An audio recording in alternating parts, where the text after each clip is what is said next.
This is another one from Jaipur. If you feel the texture of it. Now these shawls with the all over motifs are relatively more commercial, because these were made in yardages as opposed to, let's say, a piece like this which has a different sort of pattern. So is this one. This is called a khetras, and that's also another very old weaving style. This is a very beautifully done shawl. This is made in the early 1800s. This is also a very good example of a good Jaipur shawl. This is again one of those old Indian Kashmiri long shawls, fantastic colors again, and to evaluate a good color and palette is, you can see that when someone has dyed maybe 30 colors or 40 colors, that means there's a lot of works that gone into it.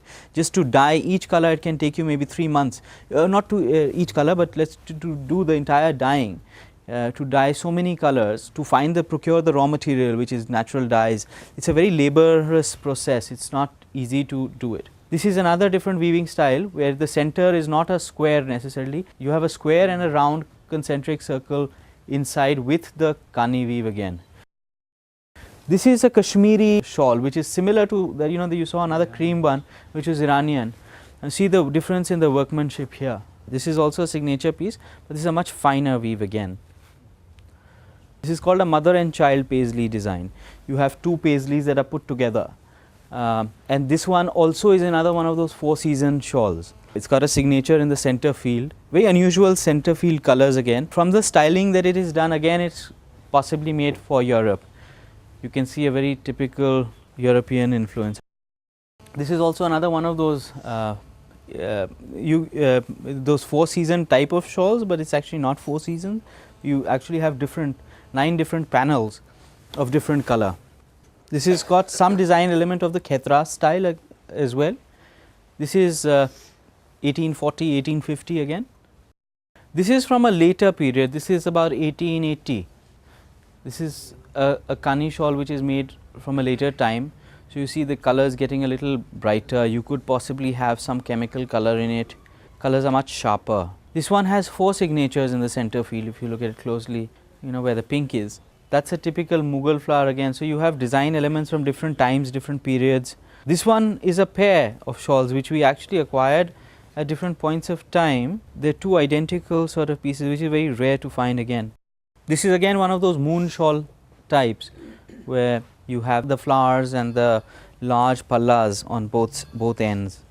This is from 1850 again. This is from Punjab. It's a really brilliant color again. Mother and child paisley designs with the big paisleys and the small paisleys also. And in all of them you see that you have the needle embroideries done on top of the hand woven pashmina. Like this is now a more recent Kani. This is from 1880, 1890. The colors have changed. It's a much more muted sort of color tone.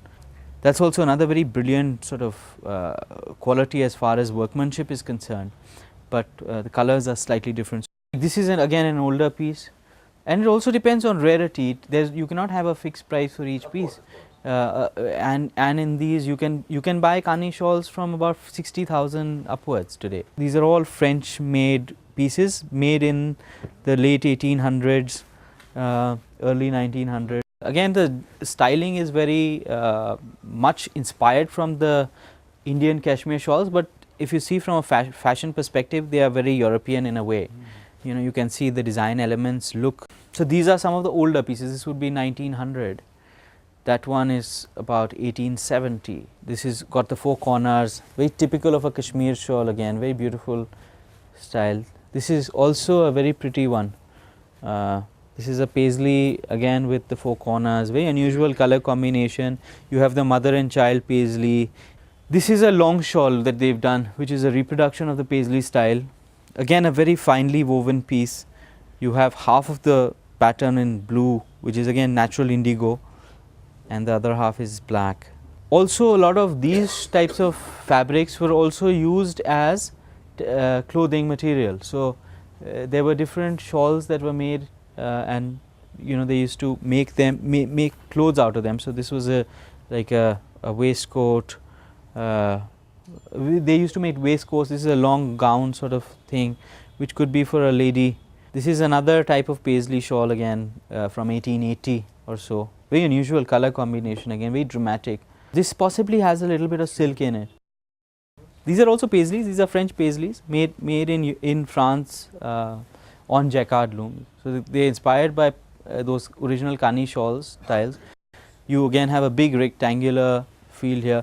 Now you see there is a bit of tension in the center field and there are creases that are coming on the sides, and that is because the center field is woven on a different set of loom, and this is woven differently. So it is created over a period of time. This next one is a really fine example of a fine paisley shawl. This is from 1900 or so, but a really finely made piece again. This is made in Europe because it is not a Kani weave. It's Kani weave is done by hand. This is done on a jacquard. This is also another very good example of a very good paisley shawl. It's got a nice flower center, you know, it's supposed to be the flower head, and long, big, great, grand size of the paisley pattern, you know. The next one is a four season one again. It's a very unusual interpretation of the four season type shawl again. Very intricately done as well, very European. This is also another four season shawl where you have the turquoise or the pale aqua sort of color. Very unusual color combination in this one too. This is another technique of weaving shawls. These are called the Suzanis. I had shown you some of those Suzanis in the first lot of shawls we had seen, which were the Dorukha types. In this is not Dorukha. The embroidery is done, but it's done from one side, and it's supposed to be viewed from one side only. These are also done. These are called Suzani Rumals, and you do this in different types of weaving techniques, where in this one you have used basically pashmina fabric, which is hand spun and hand woven, and then hand embroidered on top. This is one style of weaving. This is also done in cashmere. This is very typical of what is produced in cashmere these days as far as new productions are concerned, new embroideries are concerned. This is a museum quality piece again. This is done in patchworks where they patch different pieces together. So they will cut red, green, yellow, blue, black, whatever different colors you want, and on top of that you do a Suzani embroidery. Suzani means it's needle embroidery. So you take a fabric, take a piece of yarn, go up and down and do the embroidery on top and under the piece, and this embroidery is so finely done that you can't see the base fabric apart from the black center field that you can see inside. The base fabric is open, otherwise the entire piece has been hand embroidered. This is also a fantastic embroidery. Now look at the quality of embroidery here. This is done on a white field ground, and the entire piece has been hand embroidered with a needle. These make stunning wall hangings also. You know, you can, in fact, a lot of the times we, you know, in an entrance, they look very dramatic and rich. This is also another very stunning piece of work. You have, again, like we had shown you earlier, this has the different panels which are dyed in different colors and then patched together, and then on top of that, in this the base fabric is black, and in certain sections you also have, mainly it's black. In fact, they have just used black in this particular piece, and then all the other colors you are seeing is all embroidery, so you can barely see the black color apart from the center field and some areas in this. This is also another very good example of a Suzani. It's also hand embroidery again, and the same kind of patchwork that is done. This is also very unusual because it has a turquoise center. Most shawls from this area generally, you know, they are either white or black, the center fields. Adds a little bit of drama, you know, when you have the turquoise center. This is also another different weaving technique. This is the paper mache embroidery, which is done, is similar to the Suzani work. This is also done in cashmere. This is relatively more recent. This is 1920. So you see the colors are a little more different than what they were, you know, in older pieces. It has you know, the mustard in this could be a chemical color or an aniline dye. This is another one from Kirman. So no, not the rolls. This is hand embroidered. So this is not done in roll form. The roll forms are only done in the Kani technique. In this form, if you compare it to some of the Kashmiri types, the embroidery is a little more coarser. The thinness of the yarn is much thicker as opposed to those ones. This is hand embroidered, but then again, if you were to compare this to the Kashmiri style, it is very different. This is another type of work. This is that tili work which you were talking about earlier. This is done with real gold or silver zari. So that means they used to use silver thread predominantly. Sometimes nowadays they use metal threads and things, but this was another very nice form which were generally used for bridal gifts. These were given by the men to the women of they were going to marry. This is a real zari embroidery from about 1830. The problem with zari today is that it's very difficult to maintain and handle. As you can see, a lot of the zari has come off, and one can darn it, but it's not never a permanent sort of procedure. So normally these are better from a wall hanging perspective. If you sandwich this between glass or just hang it as is, and you need to maybe make sure that it's away from dust. But see the brilliance of colors in these ones. Again, this is another very spectacular piece, really rich. This is an older period, end Mughal, early Sikh period. This is another very, very rare design. You have the diagonal stripes, you know, the diagonal khetras we call it, with the pairs of paisley panels. This has 11 sets of 11 paisley motifs on the palla borders, very detailed work. Now, so that's the end of what, you know, the antique stuff that we used to have. These are some newer examples, in fact brand new examples of what is being produced in Kashmir today, and see how different the styling is. You know, today we take designs from some of these old shawls, and then this is recreated. This is again that Dorukha type of embroidery or Suzani type of embroidery, where we are trying to recreate embroidery the same way it was done then.